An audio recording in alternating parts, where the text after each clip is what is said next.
A warm welcome to you here on TV News Hour, this hour on TV Sapiencia. The top stories. An undisclosed number of persons were reportedly trapped after a building collapsed in Lagos in the wee hours of today, Monday. More than 8,000 flights were delayed across the United States on Sunday as a shortage of air traffic controllers continued to disrupt travel amid the ongoing federal government shutdown, now in its 26th day. Nigeria's under-17 women's coach Bankole Olukore has expressed strong confidence that the Flamingos can hand Italy their first defeat of the tournament when both sides meet in the round of 16 at the FIFA Under-17 Women's World Cup in Morocco.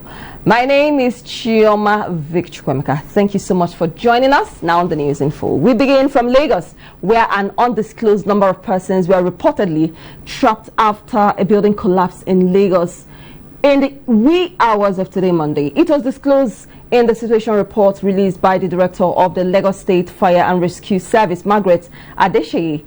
The affected building has been identified as a two-story building located at 54 Cole Street near New Cemetery bus stop in the Oyumbo area of Lagos. Adesheyi, who confirmed the incident, said the Shari Igamu fire station team was immediately dispatched to the scene after receiving a distress call at about 12:20 a.m. today, Monday. The agency confirmed that the structure, which had previously shown signs of distress, gave way while residents were still inside. So far, 15 people, including 7 men, 4 women, and 4 children, have been rescued with varying degrees of injuries and taken to the Federal Medical Center in Ebutemeta and General Hospital Odan in Lagos Island. As of the time of filing this report, rescue efforts were still ongoing and still ongoing. We are keeping tabs on the story and we will keep updating you. Moving things along, in Anambra State, a team of anti-crime squad of the Anambra State Police Command has arrested 29-year-old Onyaka Odogu, alleged to be a hardened political thug and cultist.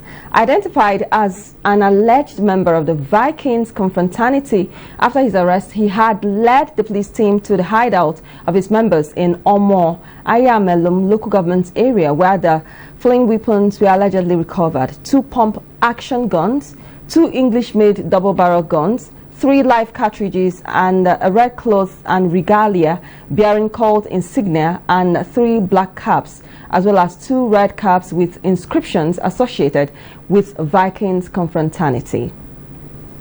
The public relations officer of the command, SP Tochukwu Kenga, who confirmed the incident, said while Odogu was arrested on October 24, 2025, at about 11:30 hours, the recovery of the weapons was carried out in the early hours of yesterday. Meanwhile, the State Police Command spokesperson said that the Commissioner of Police, CP Ikyoye Orutogo, has warned all cultists, political thugs to leave the state ahead of this coming November 8th governorship election holding in the state, and indeed never to return.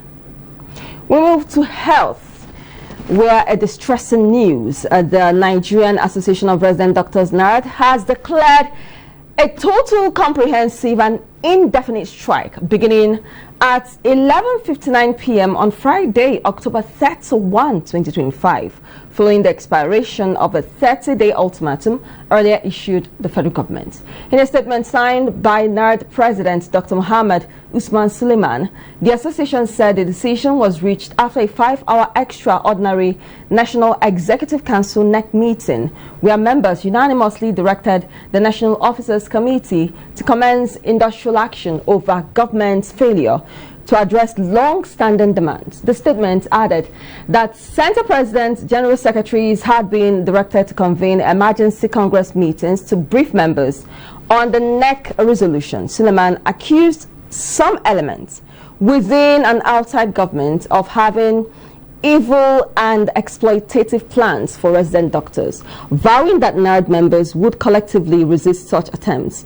Ahead of the strike, he urged members to use the next 4 working days, that's from now till Friday, hand over patients responsibly, engage traditional and religious leaders and even community leaders, and most importantly, sensitize the Nigerian public and media He also called for a countdown to the strike, prayer for the nation, and to hold congresses in compliance with NEC directives.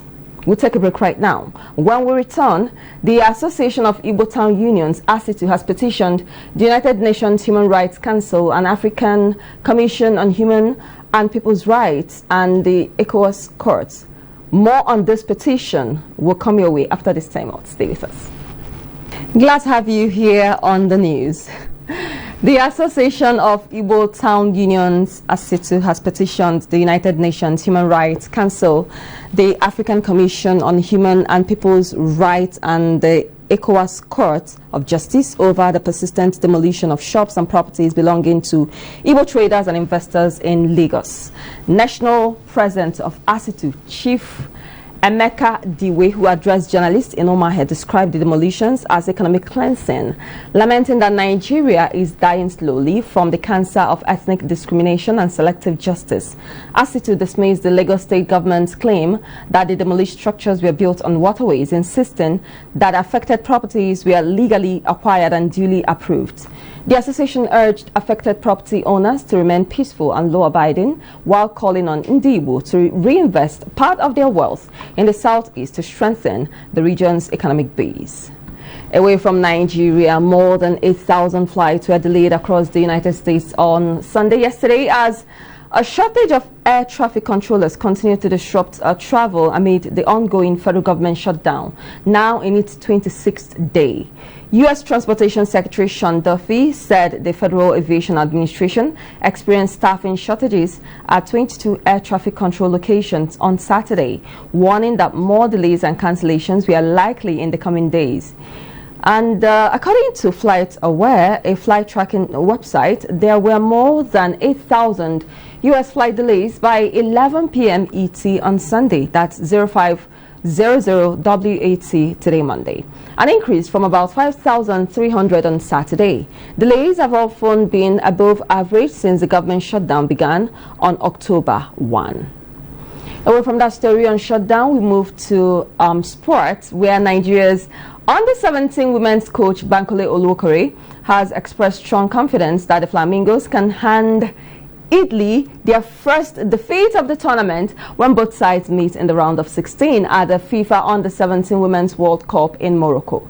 The Italians, who topped Group A ahead of Brazil, Morocco and Costa Rica, remain unbeaten, while Nigeria scraped through to the knockout stage as one of the best third-place teams after a 4-0 win over Samoa in their final group game. Despite Italy's fine form, Oluokore believes the Flamingos are prepared to cause an upset in their first meeting and continue their journey in Morocco. The coach, who guided Nigeria to a third-place finish at the 2022 edition in India, revealed that his players are highly motivated and determined to extend their stay in the competition. Alright, that will be all on the news. A quick reminder of our top stories. We told you that an undisclosed number of persons were reportedly trapped after a building collapsed in Lagos in the wee hours of today, Monday. More than 8,000 flights were delayed across the United States of America on Sunday as a shortage of air traffic controllers continued to disrupt travel amid the ongoing federal government shutdown, now in its 26th day. Nigeria's Under-17 women's coach Bankole Oluokore has expressed strong confidence that the Flamingos can hand Italy their first defeat of the tournament when both sides meet in the round of 16 at the FIFA Under-17 Women's World Cup in Morocco. Many thanks for joining us on the news this hour on TV Sapiens. My name is Shoma Victor. Thanks for watching and have the best of the week. Stay with us.